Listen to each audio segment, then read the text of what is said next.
Hello everyone and welcome back to my series Aperitif in Pairs, where I make drinks and nibbles that work well together. And this week it's a bit of a rogue one, but one I love so much. It's really special, and to be honest, I just made this for myself and just had a nice little cozy moment just for me. We're roasting some grapes to start off with. If you haven't roasted grapes before, they're life-changing. They're so tasty. Someone described it as a kind of comfy tomato equivalent for a grape. They're just more intensely flavored. So just roast them in a tray in the oven with a bit of oil for about 20 minutes. So now we're gonna prep our cheese. So it's important for this recipe to use Emmental and not just any old cheese. So we're focusing on the holy grail of cheeses.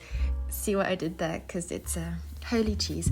Anywho, it's important because we're going to pair this with a sweet vermouth, and as it turns out, grapes, Emmental and sweet vermouth all share very similar aroma compounds, which means that they have some similar flavors going on, and so they complement each other really well because they all also bring other bits to the table.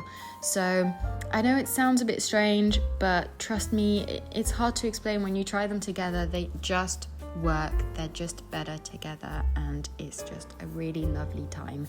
So to be able to have Emmental and grapes with our sweet vermouth, I've wrapped it up in a neat little crispy filo cigar. So we're cutting strips of filo, brushing them with some oil, and then placing a little stick of Emmental, about 4 or 5 roasted grapes, and then rolling it up into a neat cigar. So make sure to bunch the sides in as you're rolling so that it all sticks together and maintains its shape. And that's it. We're going to place it on a baking sheet to top it off with a bit more oil to make sure the top is nice and crispy. And then I finished them off with a bit of sea salt and some sesame seeds, but the sesame seeds are completely optional. I just had them on hand and thought they would look nice. And then we bake them in the oven until they're golden brown and crispy. Oh, look at that, cheese oozing out, crispy exterior, absolutely delicious. And that's it, a really simple one. Just prop them on a serving dish and then serve them with a nice ice cold sweet vermouth with a little garnish. I've gone for an orange slice and a lemon slice. If you've got an olive, throw that in there.